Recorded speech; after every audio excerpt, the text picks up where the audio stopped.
O som da chuva batendo contra a janela do quarto leste era o único ruído na imensa mansão. O Duque Cedric empurrou a pesada porta de carvalho com impaciência. Fazia 5 anos que ele não pisava nos aposentos de sua própria esposa. Ele entrou irritado, pronto para exigir que ela descesse para receber os convidados, mas as palavras morreram em sua garganta.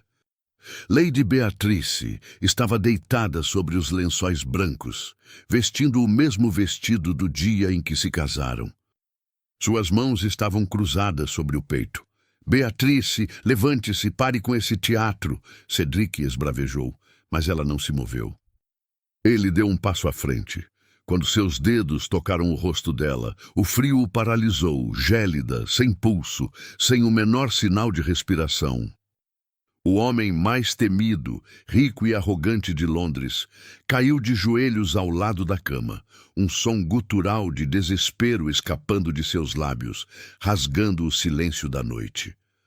Ele a havia ignorado por 10 anos, e agora era tarde demais. Foi então que ele viu. Escorregando dos dedos pálidos dela, havia um envelope selado com cera vermelha. Com as mãos tremendo violentamente, Cedric quebrou o selo. A primeira linha da carta fez o ar faltar em seus pulmões. "Meu querido marido, quando você ler isso, eu finalmente terei deixado de ser um estorvo na sua vida. Mas antes que o alívio tome conta de você, há um segredo que guardei em silêncio por 10 anos. O verdadeiro motivo de eu nunca ter implorado pelo seu amor. O que havia naquela carta fez o Duque chorar como uma criança e iniciar uma busca que mudaria a história da alta sociedade para sempre. Se você ama histórias de arrependimento profundo, reviravoltas chocantes e um amor que ressurge das cinzas, já deixe o seu like e inscreva-se no canal O Amor Disse. Ative o sininho para não perder nenhum detalhe dessa trama. Preparado para descobrir o que Beatrice escondeu? O Duque Cedric continuava de joelhos no chão frio de mármore, o pergaminho tremendo em suas mãos grandes. A caligrafia de Beatrice era elegante, porém fraca nas últimas letras, como se cada palavra tivesse custado a ela um esforço monumental. O cheiro de lavanda e tinta seca que emanava do papel o atingiu como um golpe físico, puxando-o implacavelmente para trás, para o dia em que aquela tragédia silenciosa havia começado. 10 anos. Fazia exatamente 10 anos desde que Beatrice cruzara as portas da mansão Vance como sua duquesa. Naquela época, ela era apenas Beatrice Sterling, a filha de 19 anos de um conde afogado em dívidas de jogo. Cedric, aos 28, acabara de herdar o ducado após a morte repentina de seu pai. O testamento do velho duque era claro e inegociável. Cedric só teria acesso à fortuna principal e às propriedades no exterior se tomasse uma esposa de boa linhagem antes de completar 30 anos. O pai conhecia a natureza indomável e libertina do filho e acreditava que o casamento o ancoraria. Cedric não queria uma âncora. Ele queria liberdade, mas precisava do dinheiro.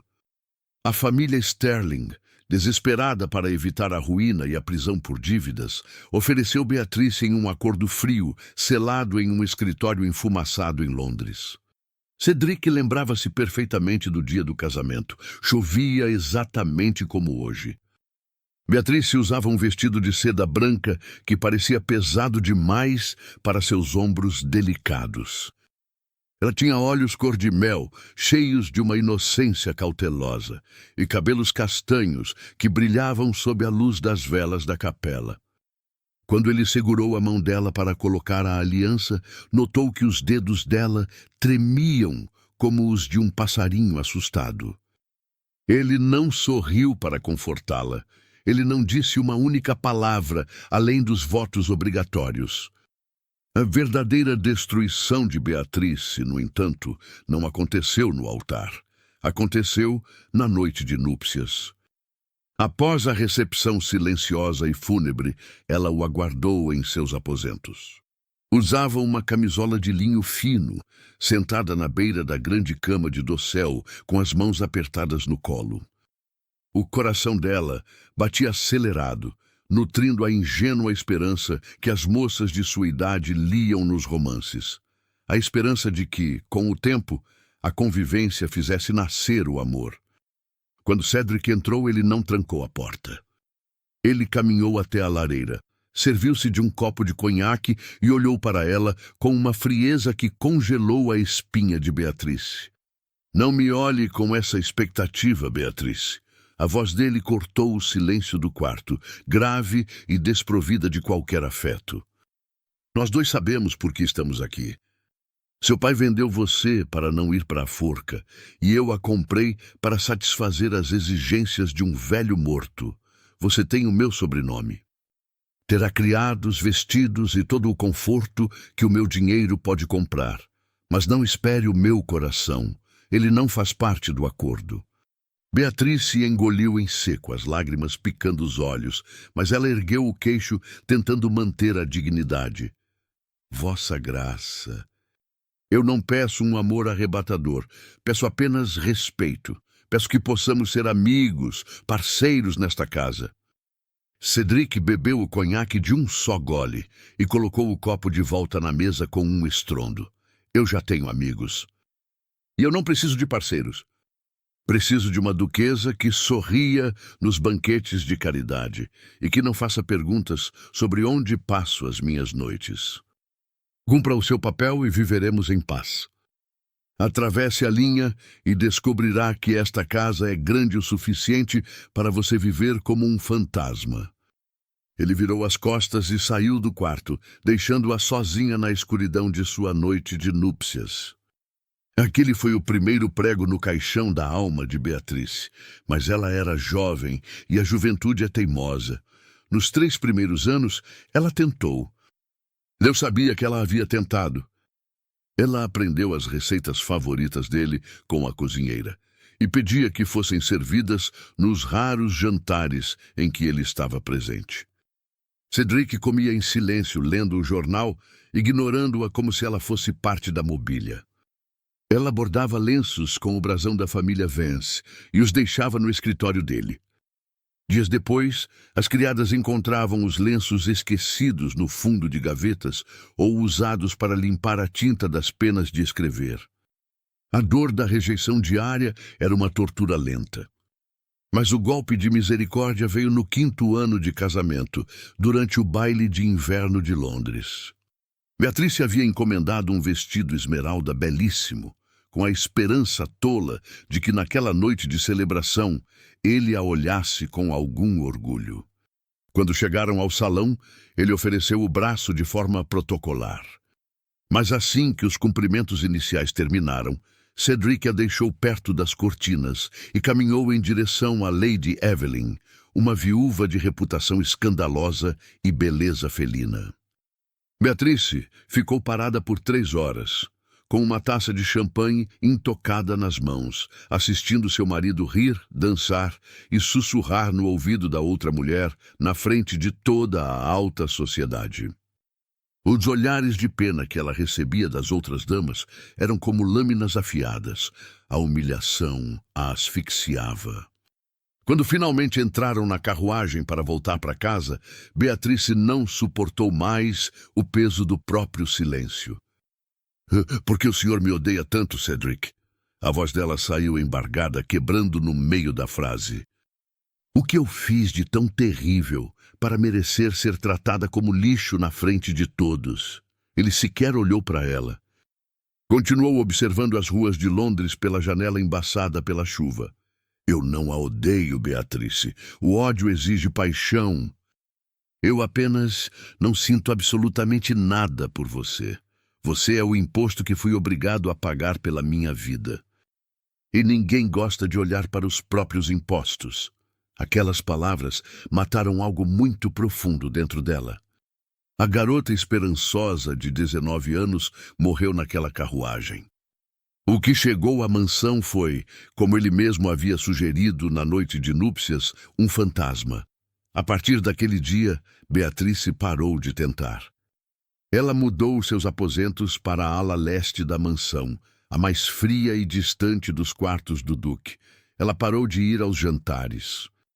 Parou de perguntar sobre o marido, e Cedric, em sua arrogância e alívio egoísta, nunca a questionou. Ele simplesmente a apagou de sua vida. 5 anos se passaram sem que ele jamais girasse a maçaneta da porta dela, até hoje. Até encontrá-la sem vida, fria e vestida com a mesma seda branca do dia em que a destruíra. Com as mãos trêmulas e a visão embaçada pelas primeiras lágrimas que derramava desde a infância, Cedric apertou a carta.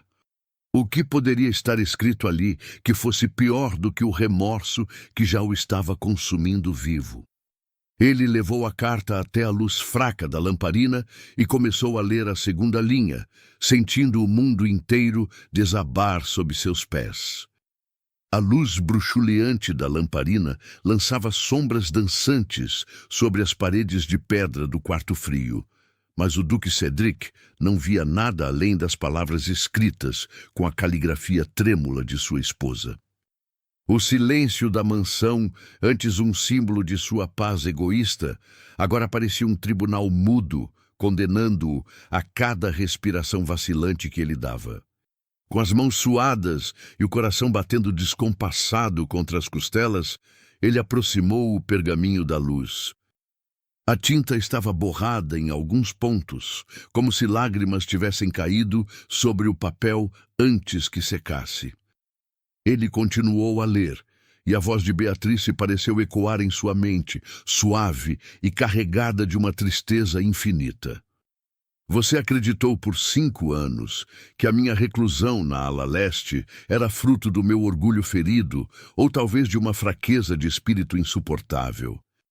E eu, Cedric, deixei que você acreditasse nisso. Era mais fácil suportar o seu desprezo e a sua indiferença do que ver o horror que logo tomaria conta dos seus olhos se soubesse a verdade. A verdade começou na manhã seguinte, aquele terrível baile de inverno. Eu havia retornado para casa com a alma em pedaços. Naquela madrugada, enquanto você dormia, eu desci até a biblioteca para escrever uma carta ao meu pai. Eu ia pedir a anulação do nosso casamento. Eu estava disposta a enfrentar a vergonha, a pobreza e a ruína da minha família, apenas para libertá-lo da minha presença, pois as suas palavras na carruagem me convenceram de que eu era, de fato, a âncora que afundava a sua vida. Mas enquanto eu passava pelo corredor de serviço, ouvi sussurros vindos da despensa. Eram o seu primo, Lord Reginald, e o nosso copeiro-chefe. Eu parei nas sombras, paralisada. Reginald não estava apenas esperando que você morresse sem herdeiros para assumir o ducado. Ele estava garantindo que isso acontecesse. Ele entregou ao copeiro um frasco de vidro escuro, 3 gotas no conhaque dele, todas as noites. Reginald disse: "É o veneno da viúva. Não deixa cheiro, não deixa gosto. Ele vai apenas parecer cansado, depois começará a tossir, e em alguns anos o coração simplesmente vai parar. Ninguém jamais suspeitará de assassinato." Eu cobri a boca para não gritar. Meu primeiro instinto foi correr até os seus aposentos, acordá-lo e contar tudo. Mas eu parei na sua porta. "O que você diria, Cedric?" Eu era a esposa que você não suportava olhar. A mulher cujas palavras você tratava como ruído. Reginald era o seu primo de sangue, o homem com quem você caçava e bebia, seu braço direito nos negócios. Você riria de mim. Diria que era uma invenção histérica de uma esposa desesperada por atenção. Se eu os acusasse sem provas físicas, Reginald simplesmente sumiria com o frasco e eu seria trancada em um sanatório por loucura. Eu não podia salvar você com palavras. Então, decidi salvá-lo com a única coisa que me restava, o meu silêncio e o meu corpo. Cedric parou de ler. O ar pareceu ser sugado do quarto. Suas mãos começaram a tremer com tanta violência que o papel quase rasgou. Ele olhou para a mulher pálida sobre a cama, um terror absoluto começando a se formar na boca de seu estômago.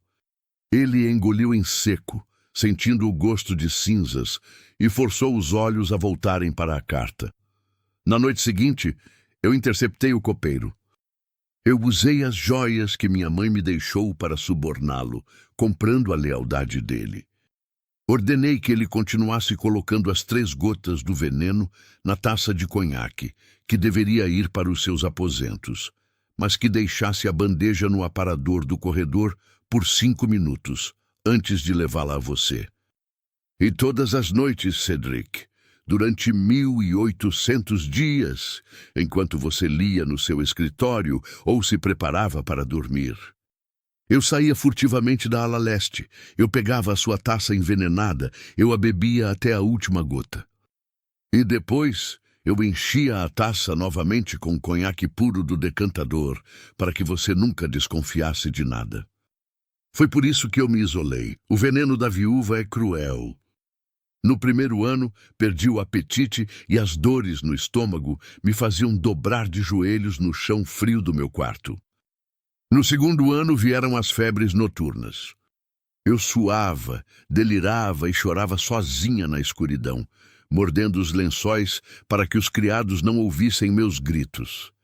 No terceiro ano, eu comecei a tossir sangue.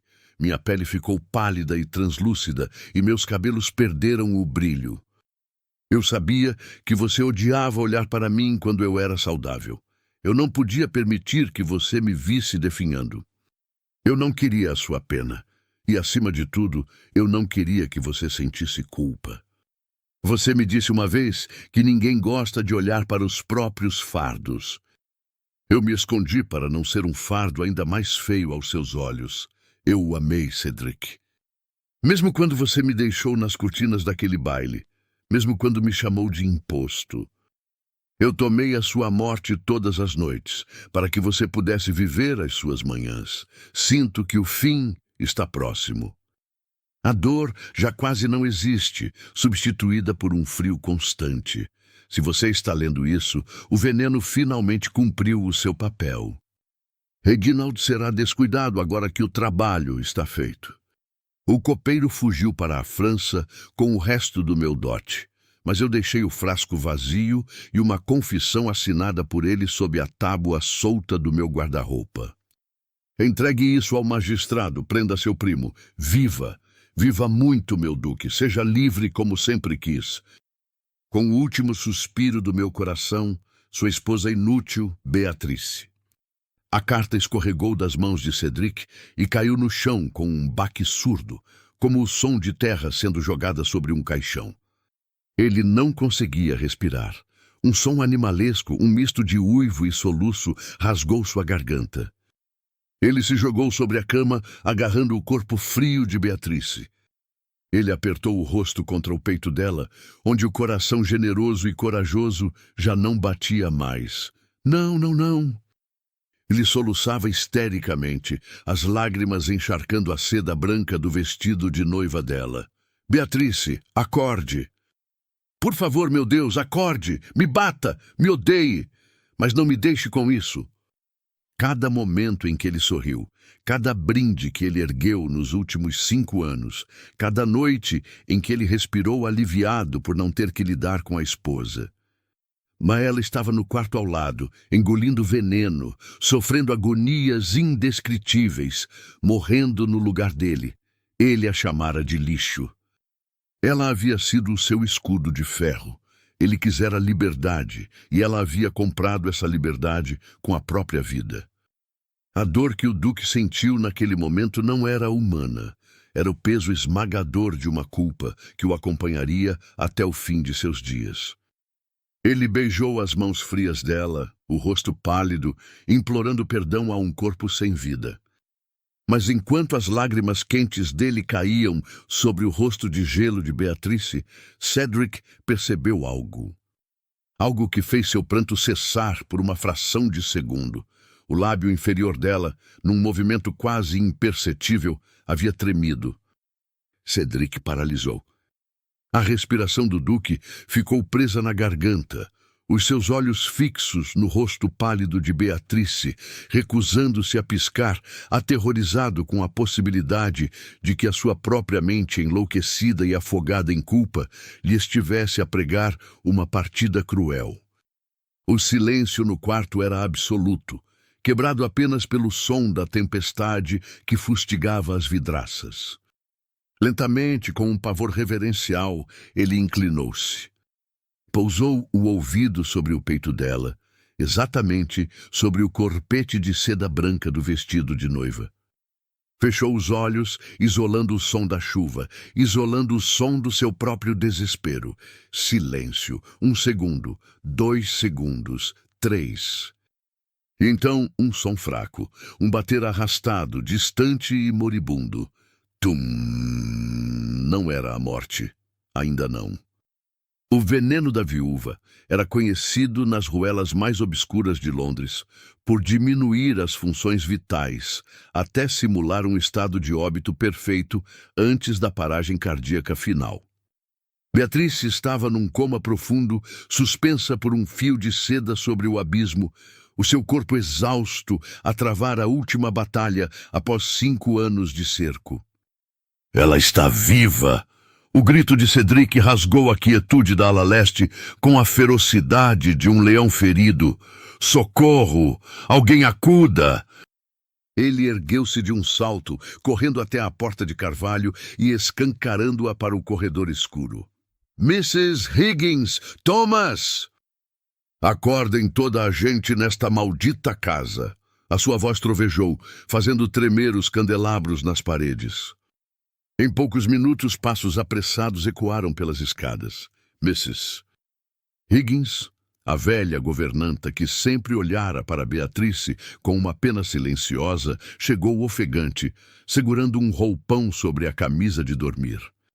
Ao ver a duquesa inerte na cama e o duque, outrora impecável e frígido, agora de joelhos, com os cabelos desgrenhados e o rosto banhado em lágrimas, a mulher levou as mãos à boca. Vossa Graça, a senhora duquesa.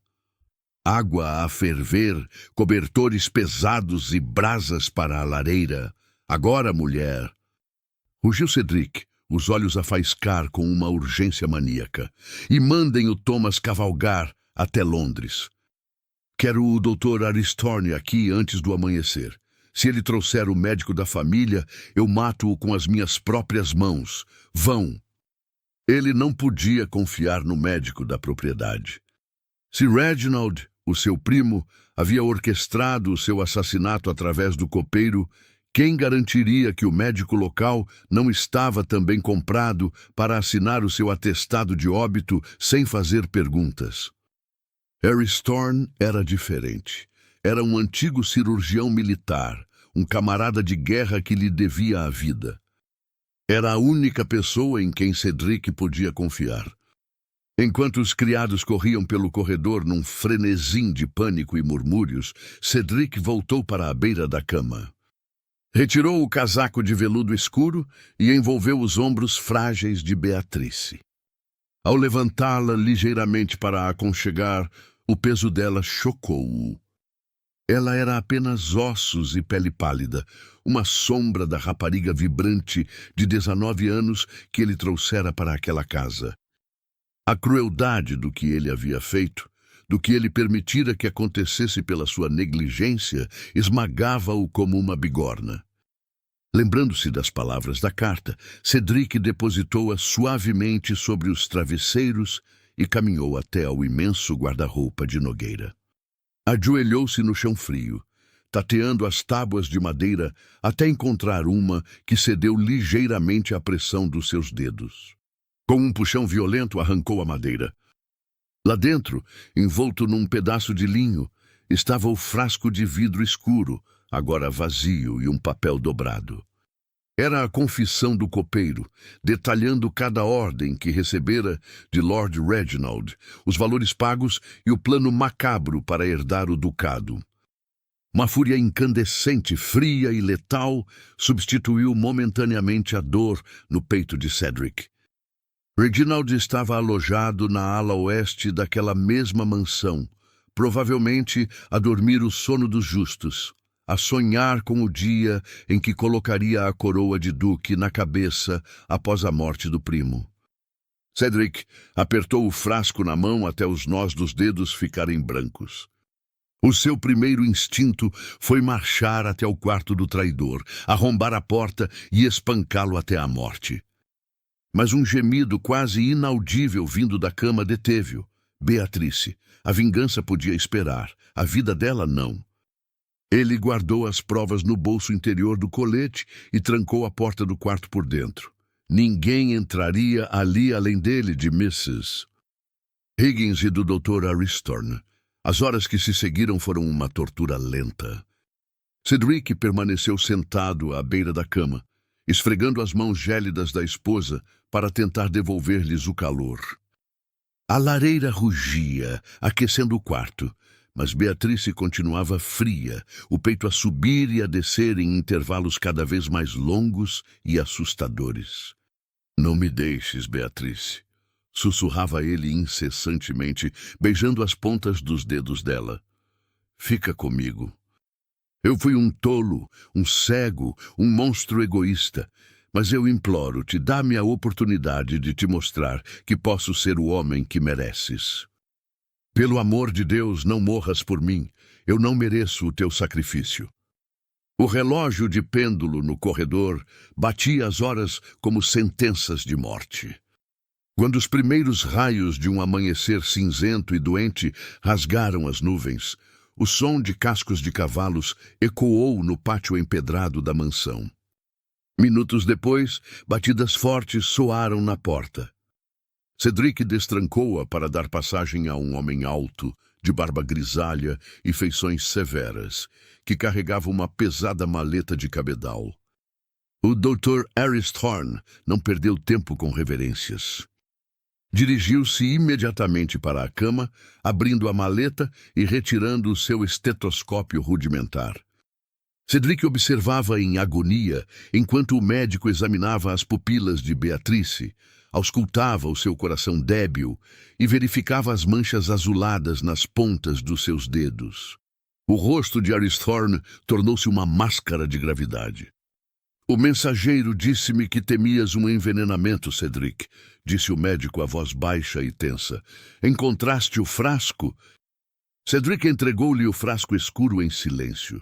Aristorn cheirou o interior e fechou os olhos, soltando um suspiro pesado. É veneno da viúva, administrado em pequenas doses ao longo de anos, pelo que vejo do estado de desnutrição e falência hepática da tua esposa. Cedric, o corpo dela está devastado, ela está na fase final. O veneno alojou-se nos órgãos vitais, o coração dela está a desistir. Talva, Aristorn.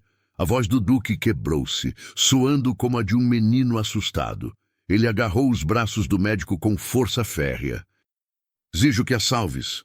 Pago o que for preciso. Dou-te metade da minha fortuna. Dou-te o ducado inteiro, mas não deixes que ela morra. O médico olhou para o velho amigo com profunda compaixão, libertando-se gentilmente do aperto. A medicina tem limites, meu amigo. Eu tenho aqui um antídoto que aprendi a preparar na Índia. Um purgante forte que pode neutralizar as toxinas remanescentes no sangue. Mas o choque da medicação pode matá-la instantaneamente. O corpo dela não tem reservas de força. Aristorn preparou uma seringa de vidro com um líquido de cor âmbar, aproximando-se de Beatrice. Há outra coisa que deve saber, Cedric, continuou o médico, preparando o braço frágil da duquesa para a injeção. O estado de coma induzido por este veneno é peculiar. O paciente não consegue mover-se ou falar, o coração quase para. Mas a mente continua lúcida na escuridão. Ela consegue ouvir-nos, mas o mais perigoso não é o veneno em si, é a vontade do paciente. Se ela tomou isto intencionalmente ao longo de 5 anos, significa que ela não tem qualquer desejo de viver. O espírito dela já aceitou a morte. Sem a vontade dela de lutar, o meu antídoto não servirá de nada. As palavras do médico caíram sobre Cedric como golpes de um machado. Ela consegue ouvir-nos, e pior do que isso, ela quer morrer. Como poderia ele convencê-la a lutar pela vida, se foi ele quem lhe roubou a alegria de viver? Como lhe pediria que ficasse num mundo onde o próprio marido a tratara como lixo? Enquanto Aristorn injetava o líquido âmbar nas veias de Beatrice, Cedric ajoelhou-se junto ao rosto dela. O destino da duquesa de Vance não dependeria da ciência naquela manhã de tempestade. Dependeria de uma promessa de amor que chegara com uma década de atraso. O Dr. Aristorn recuou um passo, limpando as mãos num pano de linho e encostando-se à pesada cômoda de carvalho.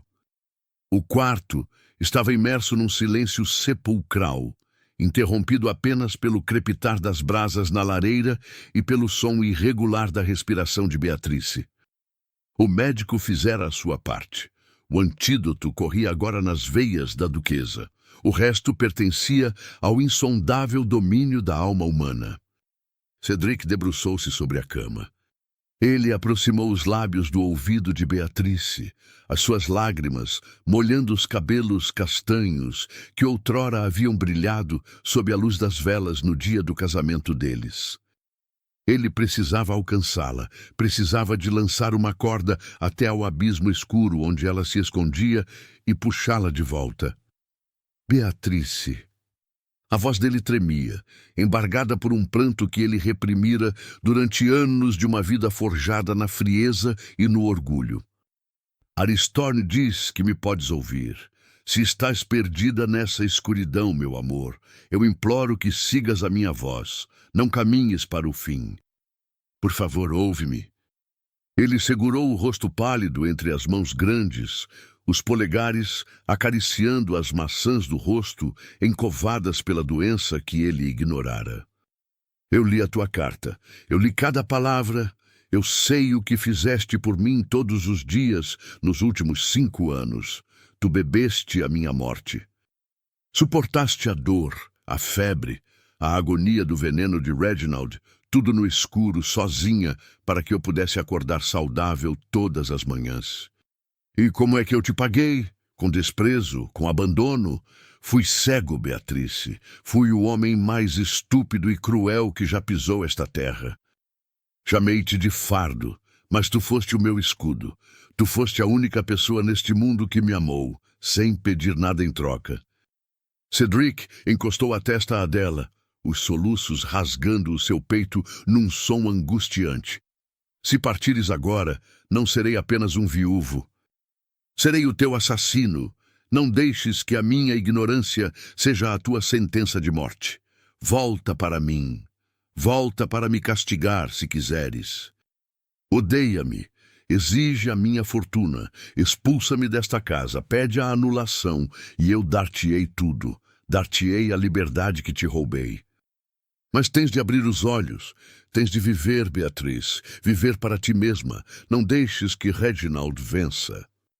Não deixes que a escuridão te leve acreditando que não eras amada. Eu venero o chão que pisas. Eu venero a tua coragem. Fica comigo. Eu juro, pela minha alma condenada, que passarei cada segundo do resto da minha vida a tentar ser digno da mulher que tu és.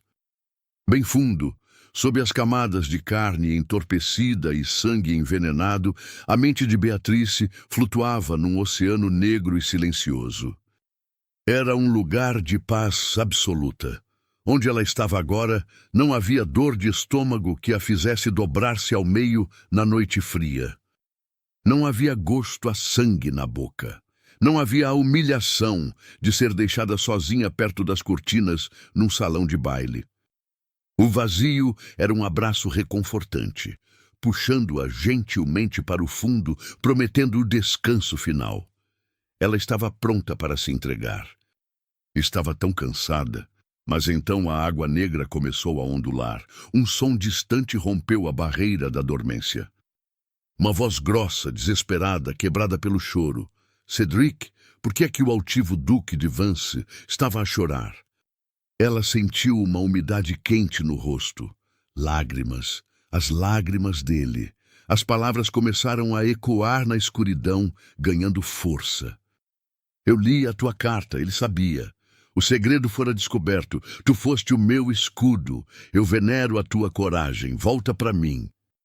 O coração de Beatrice, que batia lento e conformado, sentiu um sobressalto. O perdão que ela nunca pensou ouvir. A dor na voz dele era tão crua, tão real, que despedaçou a muralha de gelo que a morte começara a construir à volta do seu espírito. Ele estava a implorar. Ele estava a oferecer-lhe a vida, não como um imposto, mas como um tesouro. Subitamente, a paz do abismo foi substituída por um incêndio. O antídoto de Aristorn colidiu com os resquícios do veneno da viúva na sua corrente sanguínea. O choque foi monumental. O Oceano Negro transformou-se num turbilhão de fogo e dor. Beatrice quis gritar, mas os seus pulmões estavam paralisados. A luta entre a vida e a morte transformou o seu corpo inerte num campo de batalha. Ela tinha de escolher. Deixar o fogo consumi-la e voltar para a paz do fundo do mar, ou nadar através das chamas em direção à voz que gritava o seu nome. Viver. O instinto mais primitivo despertou dentro dela, alimentado pelas palavras de Cedric. Ela queria ver os olhos dele. Queria saber se aquelas lágrimas eram reais. Ela escolheu o fogo. No quarto físico, o corpo de Beatrice arqueou-se violentamente sobre os lençóis. Um engasgo sufocado, áspero e doloroso rasgou a sua garganta. "Segura-a!" gritou Aristorn, saltando para a frente com uma agilidade surpreendente para a sua idade. Cedric agarrou os ombros da esposa, mantendo-a deitada de lado enquanto o seu corpo sofria os espasmos terríveis da expulsão do veneno. Ela tossiu, lutando desesperadamente por ar, os pulmões recusando-se a expandir após estarem tão perto da paragem total. O rosto dela ficou vermelho, depois arroxeado. "Respira, meu amor, respira! Estou aqui!" Cedric não a largou, sentindo cada tremor do corpo frágil contra o seu. Com um último e longo suspiro que soou como um rasgão em seda grossa, Beatrice encheu os pulmões de ar. Os espasmos cessaram gradualmente. O seu peito começou a subir e descer num ritmo acelerado, mas constante.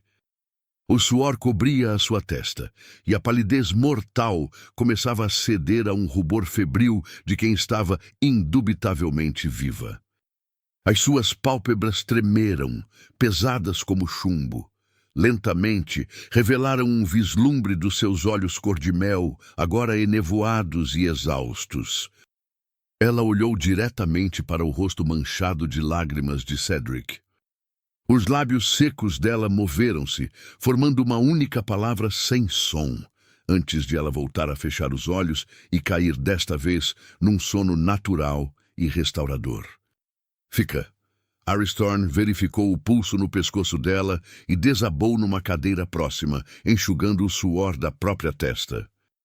"Ela voltou", murmurou o médico maravilhado.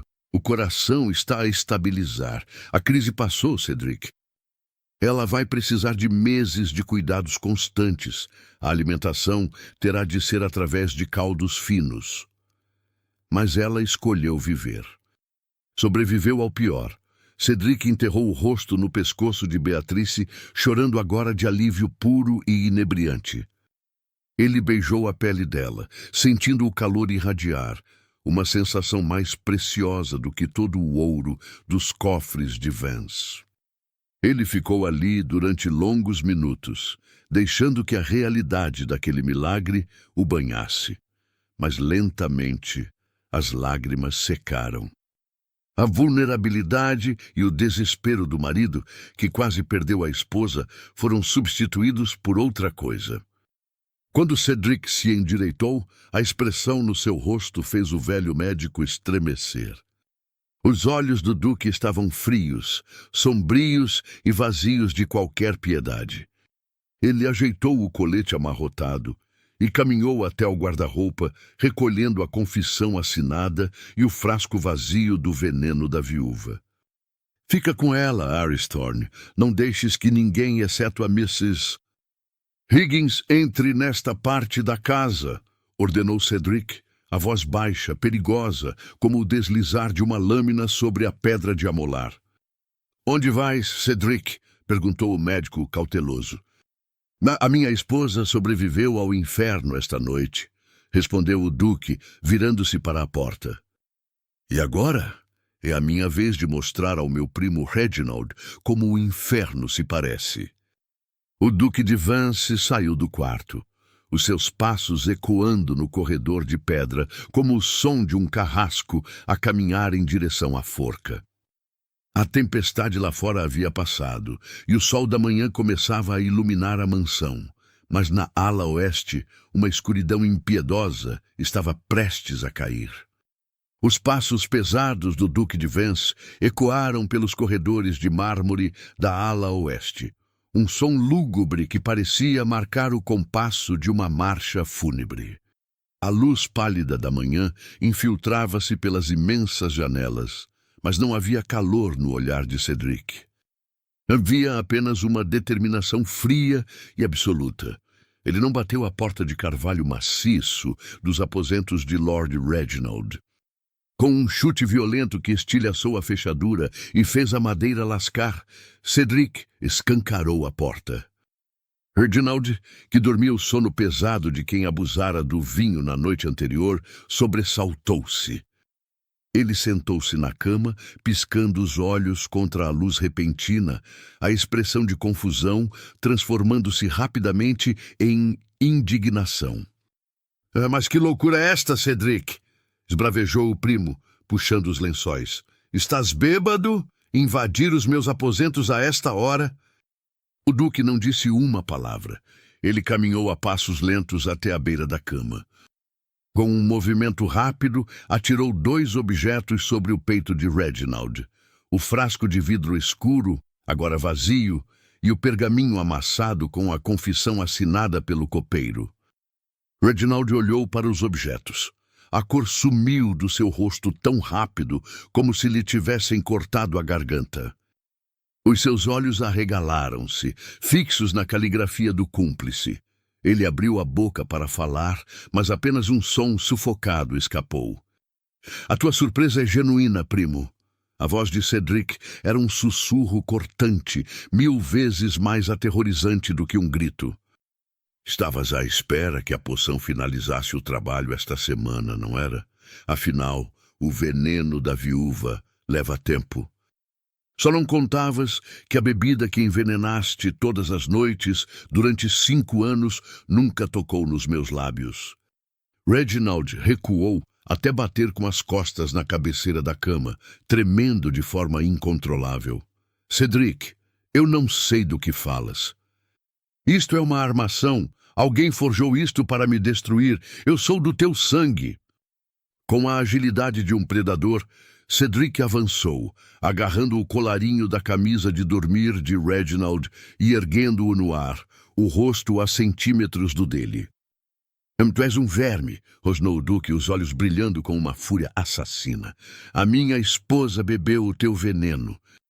A mulher que eu jurei proteger definhou no escuro, suportando as dores do inferno para que eu pudesse viver. Ela quase morreu esta noite por tua causa. Se eu seguisse o meu coração agora, Reginald, eu esmagaria a tua garganta com as minhas próprias mãos e atiraria o teu corpo aos cães. Reginald choramingou, lágrimas de pavor escorrendo pelo rosto aristocrático. Ele sabia que Cedric era capaz disso. Mas a morte rápida seria uma misericórdia que tu não mereces, continuou Cedric, atirando o primo com desprezo de volta para a cama. Enquanto conversamos, a guarda do magistrado, que mandei chamar de madrugada juntamente com o médico, já está nos portões da mansão. Será julgado por alta traição e tentativa de homicídio contra um par do reino. Perderás o teu título, as tuas terras e o teu nome. Apodrecerás na prisão de Newgate, onde serás tratado como o lixo que és, até o dia em que o carrasco colocar a corda no teu pescoço. O som de botas pesadas subindo as escadas confirmou as palavras de Cedric. 4 guardas armados entraram no quarto, seguidos pelo magistrado local. "Levem-no", ordenou o duque, virando as costas sem olhar para Reginald uma última vez, ignorando os gritos e as súplicas patéticas do traidor, enquanto este era arrastado para fora do quarto. A justiça havia sido servida, mas para Cedric, a verdadeira batalha estava apenas a começar. Nos meses que se seguiram, a mansão Vance passou por uma transformação radical. As pesadas cortinas escuras foram abertas, deixando a luz do sol inundar os corredores. A ala leste, antes um símbolo de abandono, encheu-se de flores frescas, música suave e calor. Cedric abandonou completamente a sua vida de libertino em Londres. O duque, que antes não suportava permanecer na mesma sala que a esposa, agora recusava-se a sair do lado dela. Ele assumiu a responsabilidade de cuidar de Beatrice pessoalmente. Era ele quem segurava a colher de prata para alimentá-la com caldos nutritivos quando ela estava demasiado fraca para erguer os braços. Era ele quem lia romances em voz alta para ela durante as longas tardes de primavera, e era ele quem adormecia na poltrona ao lado da cama dela, segurando a sua mão como se temesse que ela desaparecesse na escuridão novamente. A recuperação de Beatrice foi lenta e dolorosa. O veneno havia deixado marcas profundas, mas a juventude e, principalmente, a nova atmosfera de amor e devoção operaram o milagre que a medicina sozinha não conseguiria. A palidez mortal cedeu lugar a um rubor saudável. Os seus olhos cor-de-mel recuperaram o brilho vibrante e ela voltou a sorrir. Um sorriso que, para Cedric, valia mais do que o seu próprio título. Certa tarde, no final do verão, Beatrice estava sentada nos jardins da mansão, observando o pôr do sol, envolta num xale de lã. Cedric aproximou-se em silêncio e sentou-se a seu lado, entregando-lhe uma rosa branca. Ela pegou na flor, tocando nas pétalas macias, e olhou para ele. O homem ao seu lado já não era o tirano frio da noite de núpcias. Havia fios brancos nas suas têmporas, nascidos do terror daquela noite de tempestade, e os seus olhos transmitiam uma humildade profunda. "Por quê, Cedric?" perguntou Beatrice, a sua voz suave cortando a brisa.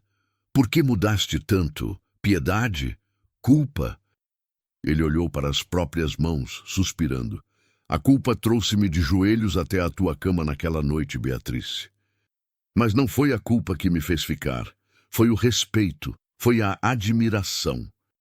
Ele ergueu o olhar, encontrando os olhos dela com uma sinceridade arrebatadora. "Eu passei a minha vida inteira a acreditar que o amor era uma fraqueza. Mas quando eu li aquela carta, percebi que a verdadeira força não está na indiferença, está no sacrifício. Tu salvaste a minha vida, mas mais importante do que isso, tu salvaste a minha alma. Tu ensinaste-me o que significa amar alguém de verdade. Eu prometi a mim mesmo que passaria cada dia que me resta a tentar ser um homem digno da duquesa de Vance." Beatrice sorriu, uma lágrima solitária escorrendo pelo seu rosto. Ela estendeu a mão e ele segurou-a, beijando-lhe a palma com devoção. O fantasma da ala leste havia desaparecido para sempre. No seu lugar, havia nascido uma mulher invencível e um casamento forjado no fogo da provação, agora inquebrável. Fim da narrativa principal. Início da conclusão e CTA final. A história de Beatrice e Cedric ensina-nos que o verdadeiro amor não se prova nas facilidades, mas sim no sacrifício silencioso. Onde o orgulho e a indiferença quase destruíram 2 vidas, a coragem de amar até as últimas consequências trouxe a redenção e a cura. E assim como Beatrice bebeu o cálice amargo para salvar aquele que a rejeitava, lembre-se de que Jesus Cristo tomou sobre si o nosso castigo e a nossa dor, entregando a sua própria vida para que nós, mesmo sendo falhos, pudéssemos alcançar a salvação e a vida eterna. Se o sacrifício de Beatrice e a transformação do Duque tocaram o seu coração, não se esqueça de deixar o seu like e inscrever-se no canal O Amor Disse. Ative o sininho para não perder as nossas próximas histórias emocionantes de superação e redenção. Deixe nos comentários. Você teria a mesma força para perdoar como Beatriz fez? Um abraço e até a próxima história.